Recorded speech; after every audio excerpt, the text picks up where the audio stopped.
With the European winter slowly approaching, I realized my house had become quieter than ever. The ticking clock on the wall marked the passing of time, like a soft reminder that another year was ending, and that maybe, just maybe, something inside me was changing too. The wind outside carried the scent of snow, and through the old curtains, pale sunlight painted long, lonely lines across the floor. My name is Margaret. I'm 78 years old, and for as long as I can remember, Christmas has always been my favorite time of the year. Not because of the gifts or the lights, but because of the laughter, the smell of cinnamon, and the joy of having family gathered under one roof. But that year, things felt different. I sat in my favorite armchair, the one my late husband Edward had bought me decades ago. It had been my refuge through the storms of life. Beside me were several suitcases, carefully packed, some filled with clothes, others with memories, old letters, photographs, and a single brown envelope I had promised never to open until the right time came. The house smelled faintly of chamomile tea and nostalgia. Everything looked the same. The clock, the framed pictures on the shelves, the soft blanket Edward used to pull over my legs when I'd fall asleep reading. Yet, somehow, it all felt emptier. Then, I heard it. The quick sound of high heels tapping against the wooden floor. It was Caroline, my granddaughter. She came rushing in, beautiful, young, and always in a hurry. Her voice filled the room before her smile did.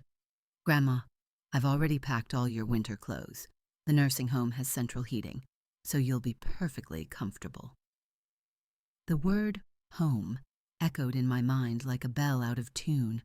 I didn't have to ask what she meant. I already knew. She had mentioned it before, gently at first, then more firmly each time.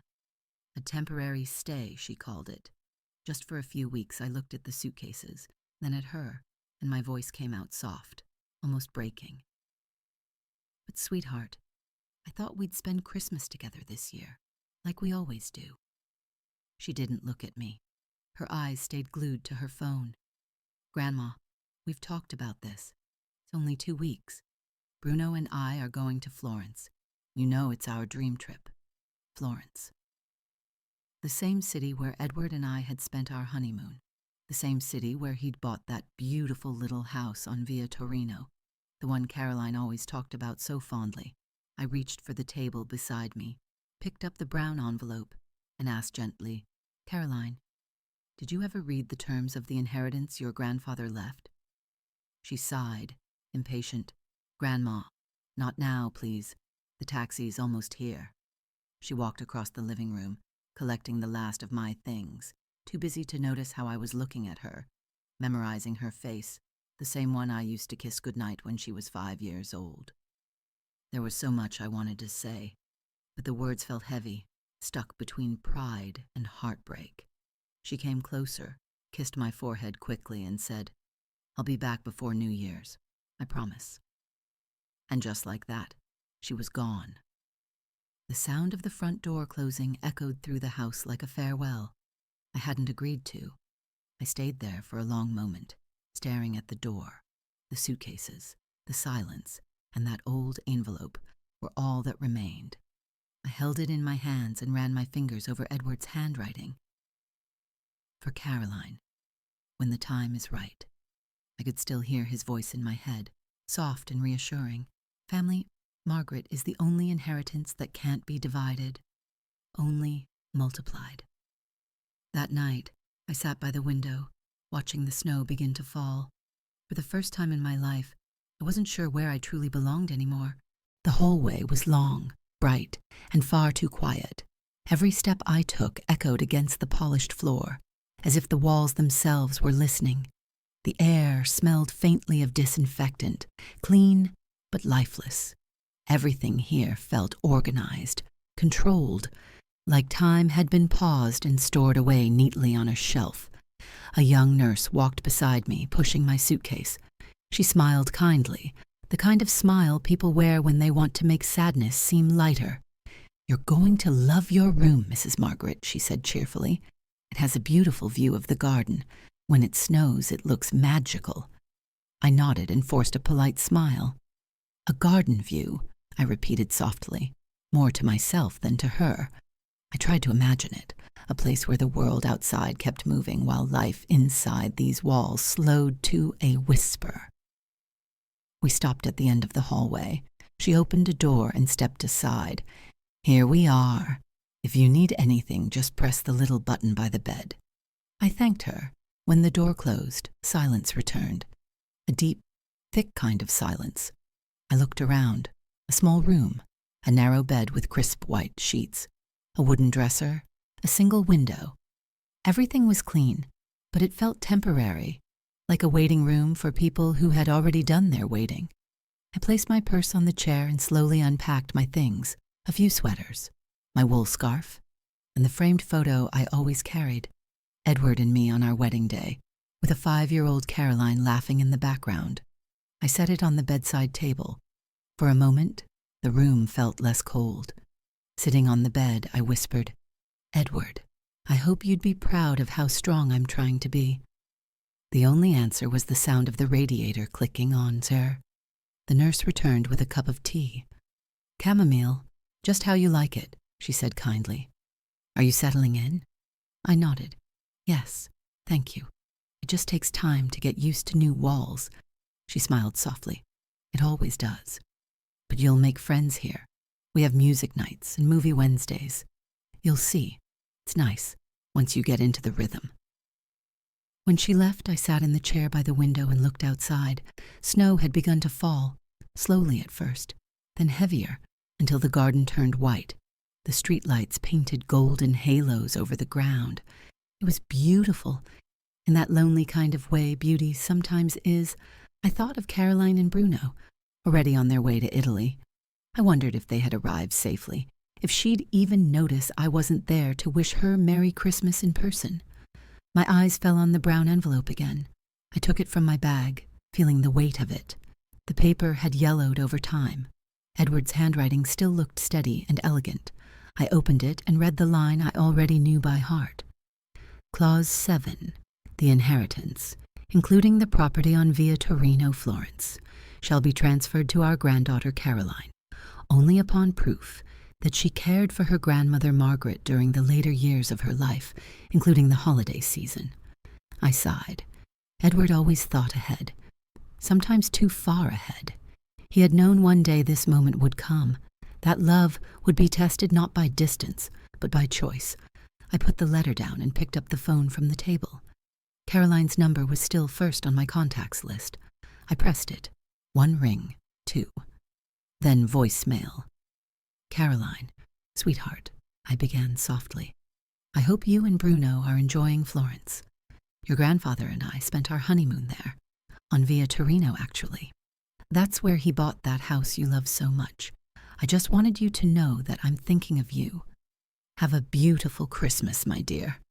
I hung up, set the phone down, and leaned back in the chair. Outside, the snow kept falling, erasing footprints, softening edges, as if the world itself was reminding me how easily people fade when we stop looking. I watched until the lights outside blurred through the window and whispered to myself, maybe next Christmas will feel like home again. Then I closed my eyes and listened to the snow. Time moved slowly inside the nursing home. Each day had the same rhythm. Breakfast at 7, soft music at noon, and lights out by 10. The air always smelled faintly of soup and hand sanitizer, and the sound of shuffling slippers became the soundtrack of my days. I smiled when people talked to me, but the truth is I was living more in my memories than in the present. That morning, snow had started falling again. The windows were covered with tiny crystals, and the sky looked like a frozen sheet of silver. The nurses had decorated the cafeteria with garlands and little paper angels. A small tree stood in the corner, blinking with colored lights. It was Christmas Eve. I watched from a distance as families arrived, bringing gifts and laughter. One woman kissed her mother's forehead and said, "Merry Christmas, Mom." Another brought her grandkids, who ran around the tables with candy canes and loud giggles. The whole room smelled like cinnamon and hope, and yet, at my table, there was only silence. Caroline was in Italy, my only granddaughter, my last piece of family, a whole ocean away. I tried not to think about it, but every Christmas song that played made it harder to ignore. The nurse brought me coffee and smiled. "Merry Christmas, Mrs. Margaret." "Merry Christmas, dear," I said softly. I stirred the coffee slowly, watching the steam rise. That's when my phone buzzed. A video call. Caroline's name lit up the screen. My heart lifted. I pressed accept right away. Her face appeared, glowing, sun-kissed, so alive behind her. The golden streets of Florence shimmered in the light. "Grandma, look where we are. Isn't it amazing?" I smiled. "It's beautiful, sweetheart." She turned the camera, showing the buildings, the Christmas lights, the old Italian streets full of people and music. She looked so happy, so free. I couldn't help but feel proud and a little invisible. Then she laughed. "Bruno and I were talking about the house here, you know, the one Grandpa left. We're thinking of turning it into an Airbnb. It's such a great location. It would do really well." Her words hit me like a soft slap. That house, the house Edward bought for us during our honeymoon, the same one where we promised we'd grow old together, the one he left in the will. For her. I stared at the screen, trying to keep my smile. "Caroline, did you ever open the envelope your grandfather left for you?" She blinked, confused. "What envelope?" "Sweetheart, the one." "Oh, Grandma, Bruno's calling me. We're going out to dinner. I'll call you later, okay? Merry Christmas. Love you." The screen went black before I could answer. For a long moment, I just sat there, holding the phone in my hands. Around me, people laughed, exchanged hugs, and shared desserts. And I felt like a photograph left behind in an empty frame. I put the phone down and walked slowly back to my room. The hallways were quiet again, only the soft echo of distant laughter following me. Inside my room, the window was still open slightly. Letting in the cold air, I didn't close it. I needed to feel something real, even if it was just the chill of the wind. I sat at the desk, took a sheet of paper, and began to write. The pen felt heavy, but the words came easily, like they had been waiting inside me for years. "My dearest Caroline, when you read this, I hope you understand that life isn't measured in money or miles traveled, but in moments shared. I don't blame you for chasing your dreams. I just hope you don't forget that some dreams already live inside the people who love you. Your grandfather used to say, Christmas is the mirror of the soul. When you spend it alone, you begin to see yourself more clearly. Tonight, I see both love and sadness in that reflection, and I realize even distance can't erase love. It only makes it quieter." I folded the letter and placed it in an envelope. My handwriting trembled, but my heart felt strangely calm. I looked outside again. Snow was falling softly, coating the garden in white. The lights from other rooms glowed like tiny stars. Somewhere in the distance, someone was singing Silent Night. I smiled faintly and whispered, "Good night, Edward. Merry Christmas." And for the first time in my life, I felt what it truly meant to have Christmas pass. Without you. 2 days after Christmas, I woke up in a white room that wasn't mine. The ceiling was bright, the air smelled like antiseptic, and my arm was wrapped in a cast. A nurse smiled when she saw me awake. "You took quite a fall, Mrs. Margaret," she said gently. "You're lucky. No broken hip, just a small fracture." I smiled faintly. "Lucky," I whispered.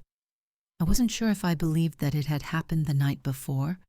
I was standing by the window, watching the snow, when my foot slipped on the rug. Everything went dark for a moment, and when I opened my eyes again, I was surrounded by voices and flashing lights. I remember thinking, this is not how I want to leave this world, not on Christmas week, not alone. Later that afternoon, as the nurse checked my vitals, I heard my phone buzzing on the nightstand. I didn't recognize the number, but I already knew who it was. Across the ocean, my granddaughter was waking up to the news. At that same moment, thousands of miles away, Caroline was standing in an airport line with a coffee in her hand. Her skin was still tan from the Italian sun, her mind filled with memories of wine and laughter. She turned on her phone. 3 missed calls from the nursing home. Her smile faded. She called back. Her hand trembled as she held the phone. "What do you mean she fell? When?" Why didn't anyone tell me sooner? Bruno tried to calm her down, but she was already running toward the gate. The voice on the other end reassured her. Your grandmother is fine. She's at St. Agnes Hospital. She just needs rest. By the time she reached me, the sun was setting behind the hospital windows. I was half asleep when I heard the door burst open. Grandma! There she was, out of breath, with tears in her eyes. She ran to me, wrapped her arms around my shoulders, and cried into my neck. I'm so sorry. I'm so sorry I wasn't here. I never should have left you alone. I held her hand gently. Hush, sweetheart. I'm fine. She shook her head. No, you're not. I was so selfish. I interrupted her softly. Caroline, do you remember what your grandfather used to say? She sniffed. Which part? That the richest people in the world are the ones who have someone to spend Christmas with. Her lips trembled, and she nodded. He was right.